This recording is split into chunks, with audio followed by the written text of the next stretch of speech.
होश उड़ाया न कीजिए,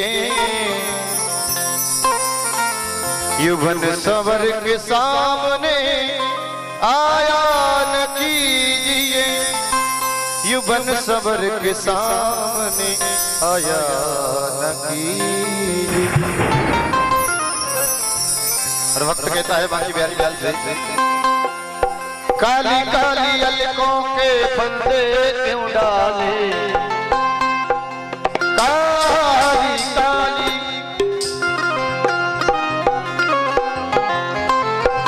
काली काली अलकों के फंदे क्यों डाले, ओ हमें जिंदा रहने दे मुर्गी वाले, हमें जिंदा रहने दे मुर्गी वाले।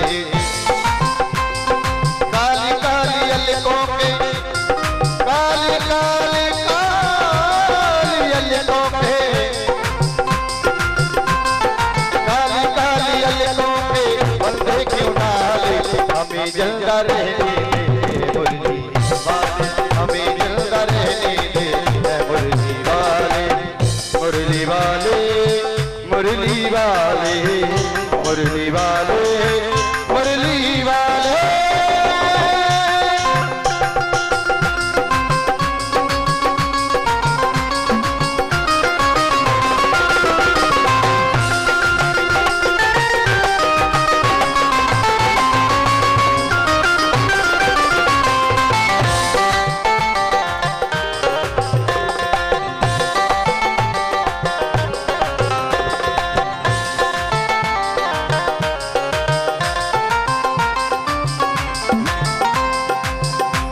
सितमगर हम तुम्हें खूब पहचानते हैं, तुम्हारी अदाओं को हम जानते हैं, तुम्हारी अदाओं को हम जानते हैं।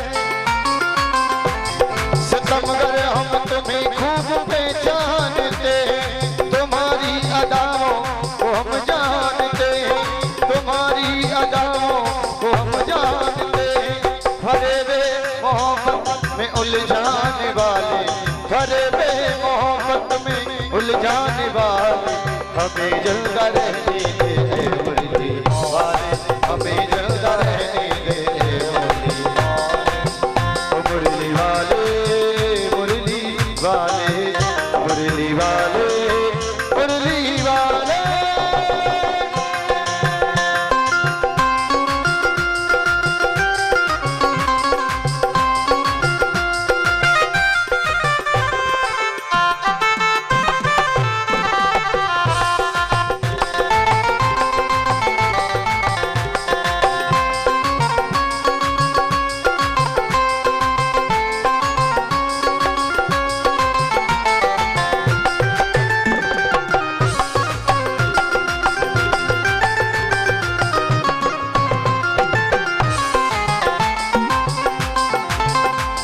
ये रंगीले नैना तुम्हीं को मुबारक, ये रंगीले नैना तुम्हीं को मुबारक, ये मीठे मीठे बेना तुम्हीं को मुबारक, ये मीठे मीठे बेना तुम्हीं को मुबारक।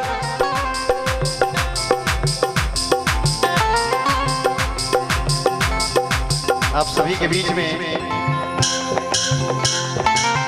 रिकॉर्डिंग करता सम्मानीय भैया मनोज धाकड़ पाएगा वालों की ओर से इस कथा की रिकॉर्डिंग की जा रही है, जिसे आप YouTube पर मनोज धाकड़ के नाम से निकाल सकते हैं और देख सकते हैं और सुंदर सुंदर कथा और भजनों का आनंद ले सकते हैं। और इसी में सुंदर साउंड हमारे कमल भैया की ओर से, हमें जिंदा रहने दे मुर्गी वाले, हमें जिंदा रहने दे मुर्गी वाले। ओ ये रंगीले नैना तुम्हीं को मुबारक, ये मीठे मीठे बेना तुम्हीं को मुबारक, ये मीठे मीठे बेना तुम्हीं को मुबारक। हमारी तरफ से निगाहें हटा ले, हमारी तरफ से निगाहें हटा ले, हमें जिंदा रहने दे मुर्गी वाले, हमें जिंदा रहने दे मुर्गी वाले। काली काली अलकों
श्री सुखदेव जी महाराज कहते हैं कि राजन, आज परमात्मा ने शिशुपाल का वध किया, शिशुपाल का उद्धार किया और आज भगवान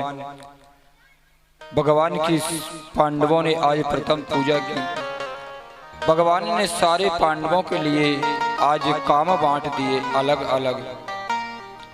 किस प्रकार से काम बांटे?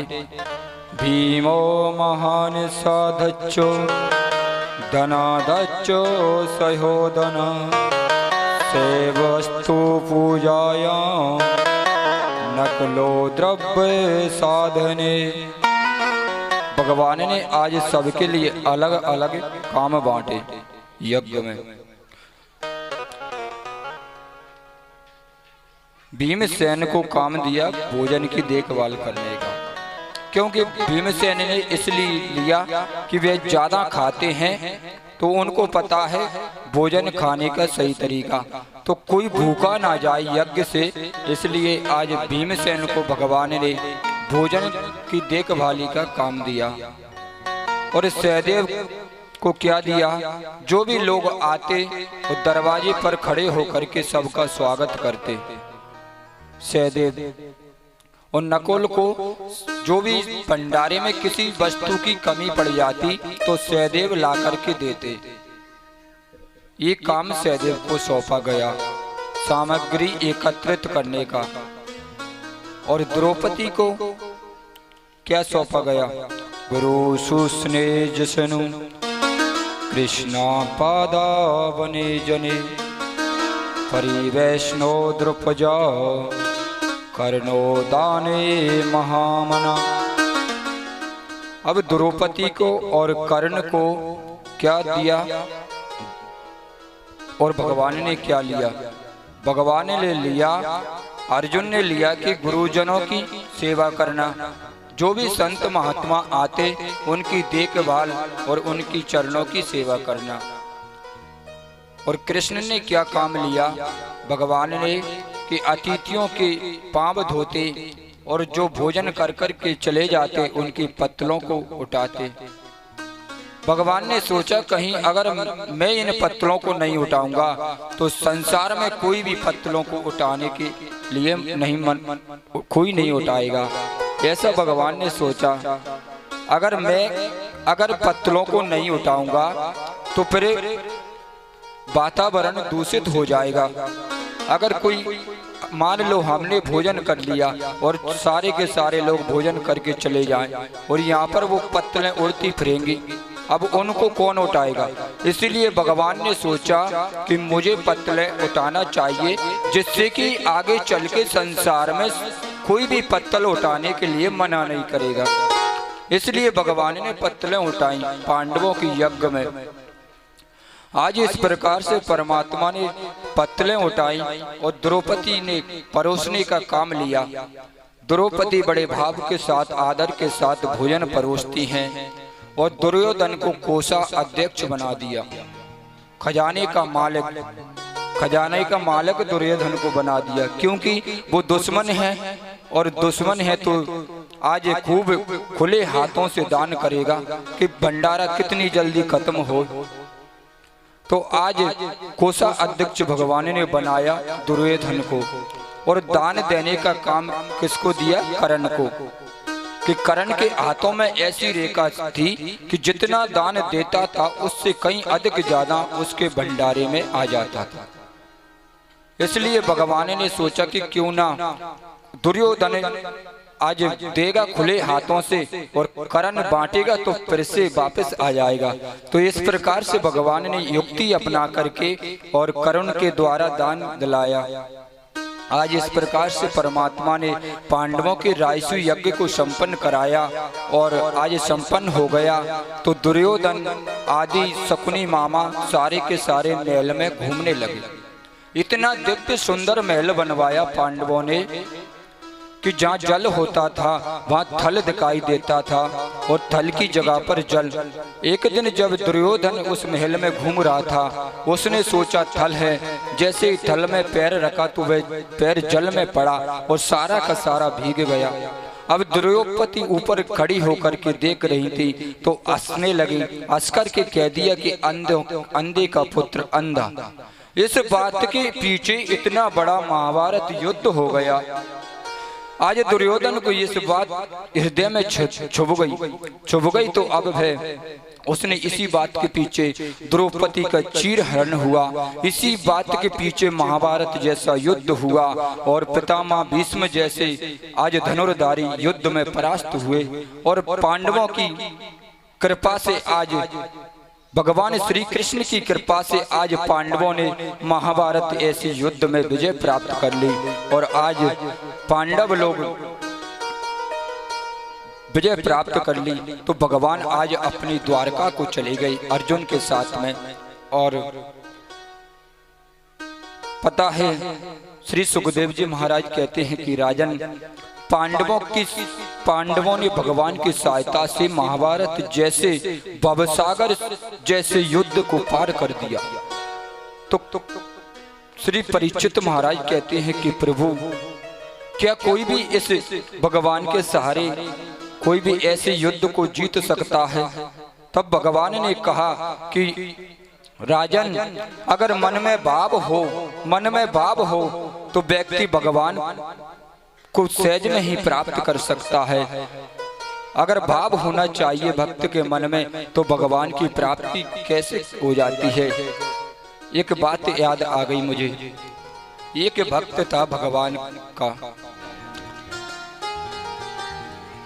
एक व्यक्ति बिल्कुल आलसी था, आलसी। सब लोग उसे भोजन भट्ट कहते थे।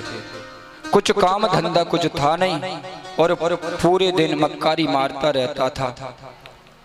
और एक दिन की बात है कि वह भोजन बहुत अधिक करता था। सारे घर वाले उससे परेशान, पूरे घर वाले। एक दिन संत उसके यहाँ पर भोजन करने के लिए आए तो घर वालों ने उससे परेशान होकर के और संतों से कहा कि महाराज इससे हम बड़े परेशान हैं, अधिक तो खाता है और कुछ काम धंधा करता नहीं, इसलिए महाराज कोई उपाय बताइए। हम तो कहते हैं कि इसे आप ही ले जाइए, थोड़ी बहुत शिक्षा दे दीजिए जिससे इसकी अकल ठिकाने आ जाए। अब व्यक्ति से इस प्रकार सब लोग परेशान तो संतों के साथ में जाने को कहा। उस व्यक्ति ने कहा कि मैं चला तो जाऊंगा लेकिन वहां पर मुझे भोजन कितनी बार मिलेगा? तो संत जी ने कह दिया कि जितनी बार मन चाहे उतनी बार खूब पेट भर के भोजन करना। चलो ठीक है। तो अब वे संत जी के साथ में वे आ गया अड़ैया भक्त। अड़ैया भक्त आया तो खूब भंडारे में भोजन ग्रहण करता। एक दिन की बात है कि वह भंडारे में भोजन ग्रहण कर रहा था।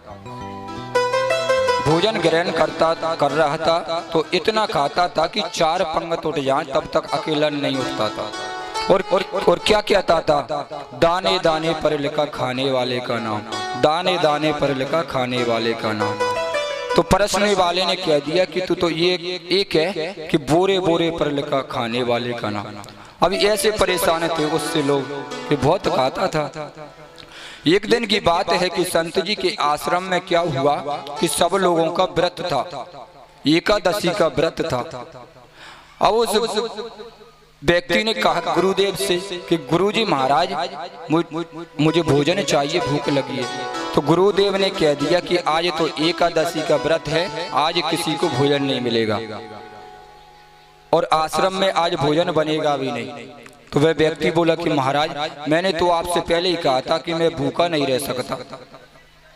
तो गुरुदेव ने कहा कि तुम एक काम करो, सूख की सामग्री ले जाओ और कहीं दूर जाकर के बना लेना। गुरुजी ने पूछा क्यों रे, तू भोजन बना लेगा? उसने कहा कि मरता क्या नहीं करता, कि जब भूख लगेगी तो बनाना पड़ेगा और बनाने कौन आएगा।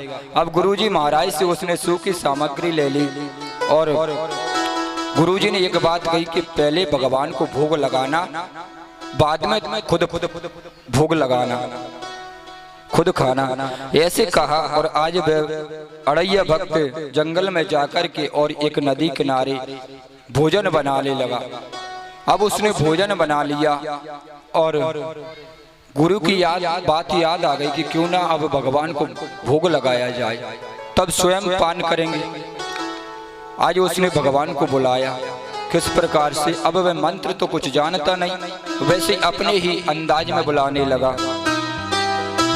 राजा राम आइए, प्रभु राम आइए, मेरे भोजन का भोग लगाइए, ओ मेरे भोजन का भोग लगाइए, ओ मेरे भोजन का भोग लगाइए। ओ राजा राम आइए, प्रभु राम आइए, मेरे भोजन का भोग लगाइए, ओ मेरे भोजन का भोग लगाइए, ओ मेरे भोजन का भोग लगाइए, मेरे भोजन का भोग लगाइए। वो आचमनी अर्गाना आरती यहाँ यही मेहमानी, आचमनी अर्गाना आरती यहाँ यही मेहमानी, वो आचमनी अर्गाना आरती यहाँ यही मेहमानी। रूखी सूखी पाँव प्रेम से, रूखी सूखी पाँव प्रेम से पियो नदी का पानी। राजा राम आइए, प्रभु राम आइए, मेरे भोजन का भोग लगाइए, मेरे भोजन का भोग लगाइए, ओ मेरे भोजन का भोग लगाइए। अब जब वह भोग लगाने लगा तो उसने सोचा कि भगवान आए नहीं। जब भगवान नहीं आए तो सोचने लगा कि भगवान यह सोच रहे होंगे कि मंदिर में अच्छे पकवान मिलेंगे खाने को, लड्डू, मक्खन, मिश्री। अब वह कहता है कि आपको ये मालूम नहीं है कि वहाँ पर तो आज कुछ भी नहीं है, एकादशी का व्रत है, इसलिए आप मेरे पास ही आकर के और जैसा भी है रूखा सूखा यहीं पर भोग लगाने आ जाइए। और किस प्रकार से कहता है,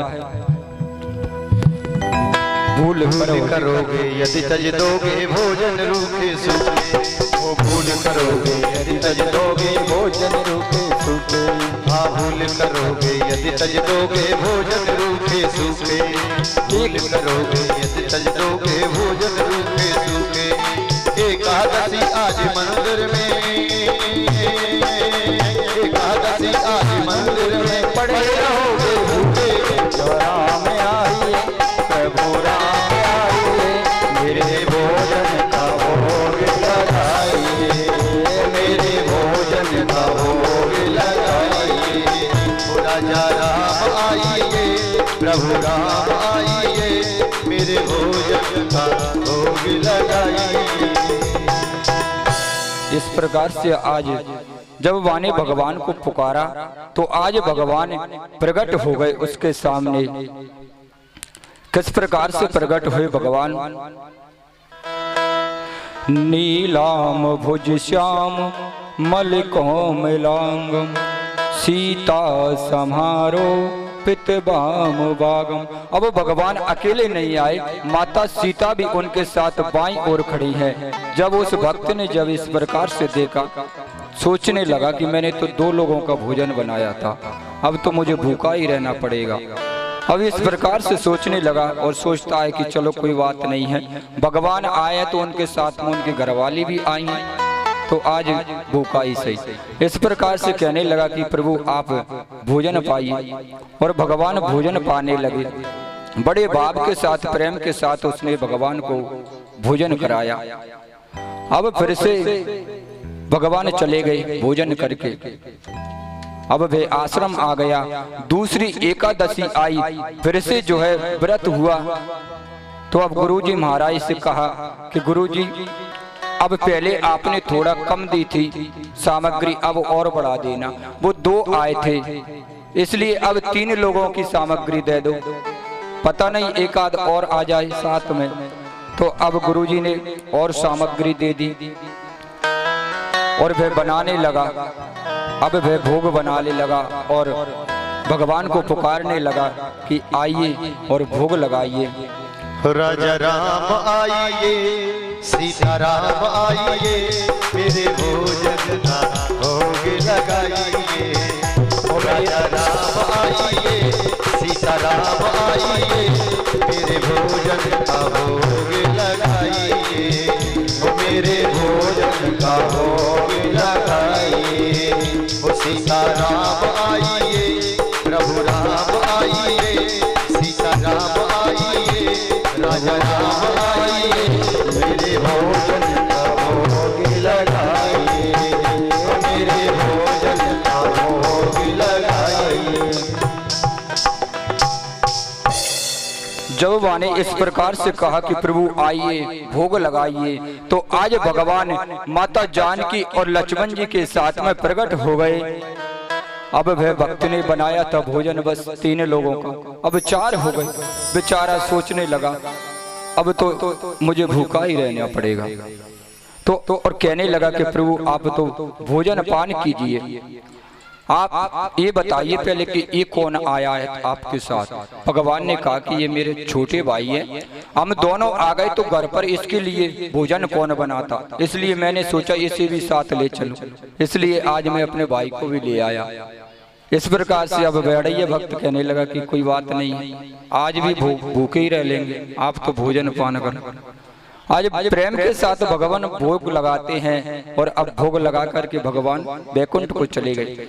फिर कुछ समय बाद फिर ऐसे करके तीसरी बार एकादशी आई, तो फिर कहने लगा कि गुरुजी अब वहां पर तो 3-3 आते हैं, अब और सामग्री बढ़ा देना, पता नहीं कितने आएंगे।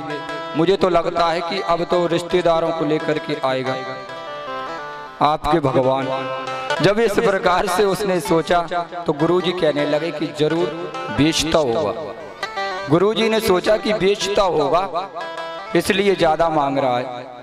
गुरुजी ने एक शिष्य से कहा कि इसको जासूसी करना, कहीं बेचता तो नहीं है। अब भोजन की सामग्री तो दे दी और शिष्य को पीछे लगा दिया।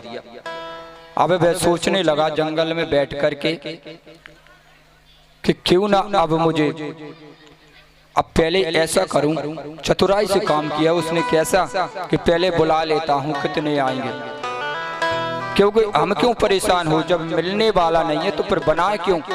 अब वो कितने आएंगे वही बनाएंगे और वही खाएंगे, इसलिए अब भगवान को बुलाने लगा।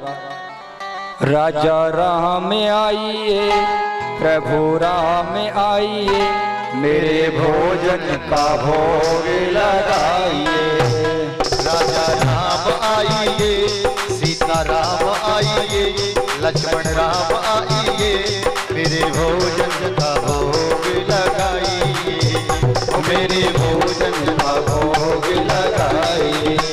तो राजा राम आइए, लक्ष्मण राम आइए, मेरे भोजन का भोग लगाइए, तो मेरे भोजन का भोग लगाइए, मेरे भोजन का भोग लगाइए। जब इस प्रकार से उसने भगवान का भोग लगाया झूठा, क्योंकि भगवान बनाया थोड़ी है, वह तो ऐसे ही बुला रहा है। तो आज भगवान लक्ष्मण जी महाराज, हनुमान जी महाराज, भरत जी महाराज सारे के सारे प्रकट हो गए। भक्त से कहा कि भक्त अब हमारा भोग लगाओ। भक्त ने कहा कि आज मैंने बनाया नहीं है, मैंने सोचा पहले देख लूं कि कितने लोग आएंगे, इसलिए आज मैंने भोग लगाया, बनाया नहीं है। मैंने सोचा कि मुझे मिलने वाला नहीं है तो फिर बनाऊं क्यों, इसलिए आप खाओगे आप ही बनाएं। तो आज पता है भरत जी महाराज लकड़ी बीन रहे हैं, हनुमान जी महाराज आटा ओसन रहे हैं, और ऐसे ऐसे करके माता जानकी आज पुड़ी बेल रही हैं, और भगवान श्री राम आज बैठे बैठे उस भक्त का चमत्कार देख रहे हैं। किस प्रकार से भरत जी भंडारे बनाने लगे हैं, भरत जी भंडारे बनाने लगे हैं, भरत जी भंडारे बनाने लगे। चुन के लकड़ी लगने लाने लगे, चुन के लकड़ी लगने लाने लगे।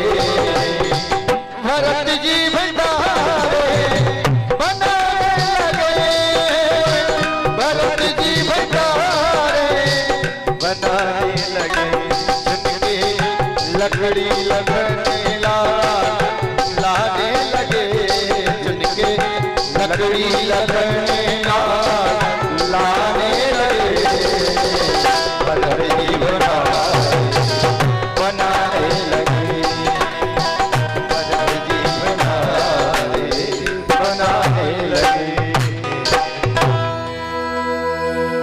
आज माता सीता ने आज सारे व्यंजन बनाए, 56 प्रकार के भोजन बनाए और आज बड़े भाव के साथ सारे के सारे प्रभु श्री राम, हनुमान जी महाराज, लक्ष्मण जी महाराज और माता सीता आज बड़े प्रेम के साथ भोजन करते हैं और वह भक्त को भी अपने हाथों से भोजन कराया।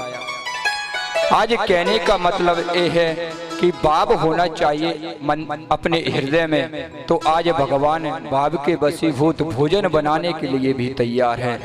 आज उस वही गुरुदेव ने आकर के स्वयं देखा, तो जिन गुरुजी महाराज को वर्षों से भगवान के दर्शन नहीं हो जीवन में कभी, आज उस वक्त की खातिर गुरुदेव ने भी भगवान के दर्शन कर लिए और कहने लगा कि तू धन्य है जिसने आज मुझे भगवान के दर्शन करा दिए। गुरुजी महाराज ने इस प्रकार से अपने चेले को प्रणाम किया। तो कहने का भाव ये है कि हृदय में परमात्मा के लिए भाव होना चाहिए, तो भगवान भक्त की लाज रखने के लिए अवश्य आते हैं। श्री सुखदेव जी महाराज कहते हैं कि राजन, इसी प्रकार भगवान के एक भक्त थे, मित्र थे, जिनका नाम है सुदामा जी महाराज। आज सुदामा जी महाराज की स्थिति ऐसी है कि खाने के लिए घर में एक अन्न का दाना भी नहीं है। सुदामा जी महाराज के छोटे छोटे बच्चे हैं, एक पत्नी है, पतिव्रता स्त्री जिसका नाम है सुशीला। कृष्ण सासी सखा कश्चित् ब्रह्मणो ब्रह्मवित्तममा विरक्त इंद्रियार्थेषु प्रशांत आत्मजितेंद्रिय। सुदामा जी महाराज कोई वैसे ही ब्राह्मण नहीं थे जिन्होंने इंद्रियों को जीता, 10 इंद्रियों को जीता और विरक्त थे। भगवान की सेवा उनका मन किसी में नहीं लगता था। आज सुदामा जी महाराज बहुत ज्ञानी ब्राह्मण थे। कुछ लोग कहते हैं कि सुदामा जी महाराज दरिद्र थे। दरिद्र नहीं थे, वो गरीब थे। दरिद्र और गरीब में बहुत बड़ा अंतर है। दरिद्र उसे कहते हैं जिसके पास सब कुछ होते हुए वह पैसे के पीछे भागता है। असली दरिद्र तो वही है। वो गरीब वह होता है जिसके यहाँ सुबह के भोजन की भी व्यवस्था ना हो, फिर भी भगवान के भरोसे, भगवान के आश्रय रहता हो। गरीब उसे कहते हैं जिसके मन में संतोष है, वह गरीब भी सबसे बड़ा धनवान है। और जिसके मन में संतोष नहीं है, वह धनवान होकर के भी गरीब है। आज सुदामा जी महाराज भी ऐसे ही गरीब हैं। सुदामा जी महाराज भी आज ऐसे ही गरीब हैं। तो दरिद्र और दरिद्र की परिभाषा मैं बताता हूं आपको। एक संत जी महाराज थे, किसी भंडारे में भोजन करने के लिए गए।